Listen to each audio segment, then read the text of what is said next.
Nagsalita ka mula sa unos at tinanong mo ang aking puso.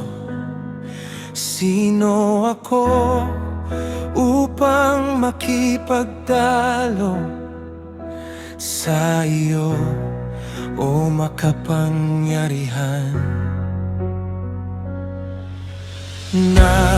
Napakarami kong sinabi, ngunit ngayon ako'y tatahimik.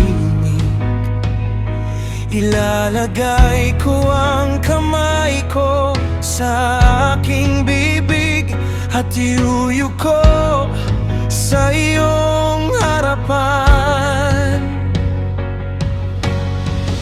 Hindi ko kayang ihambing ang aking lakas sa iyong lakas. Hindi ko kayang hatulan ang iyong walang hanggang karunungan.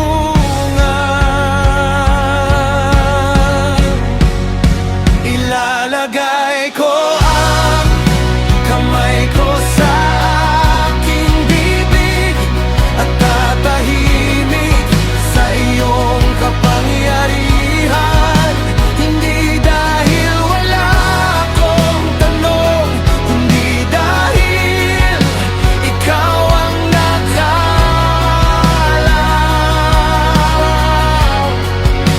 Ilalagay ko ang kamay ko sa aking bibig at yuyuko sa iyong kapangyarihan.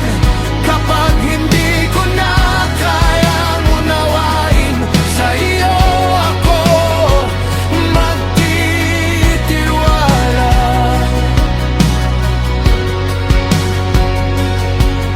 Mayroon ba akong bisig na tulad mo? Kaya ko bang kumulog tulad ng iyong tinig? Kaya ko bang ibagsak ang mapagmataas at humatol sa buong sanlibutan? Kung kaya ko lamang ang lahat, kung kaya kong iligtas ang sarili ko, saka mo sabihin na ako'y makapangyarihan.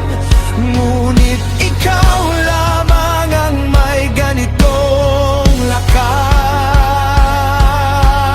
lakas. Ilalagay ko ang kamay ko sa aking bibig at tatahimik sa iyo kapangyarihan. Kundi dahil wala akong tanong, kundi dahil ikaw ang nakaalam.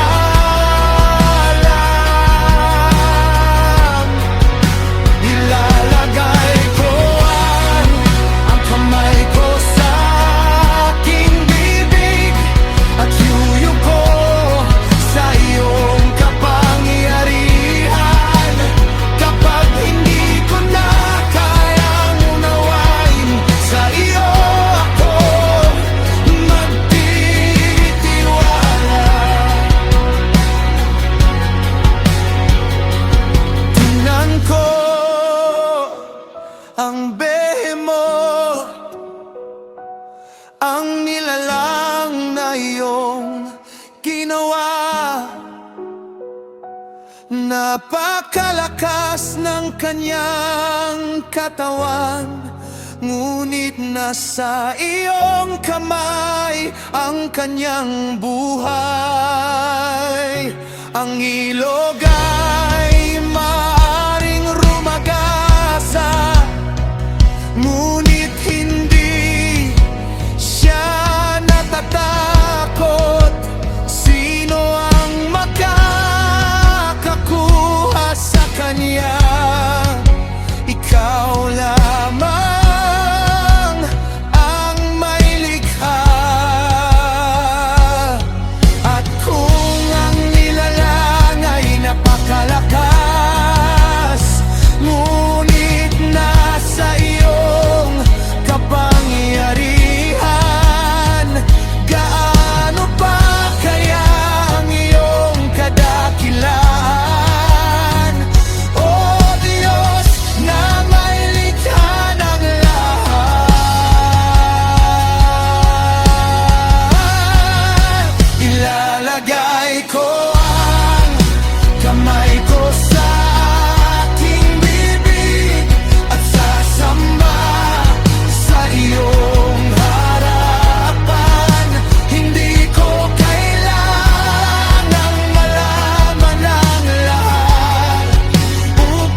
Di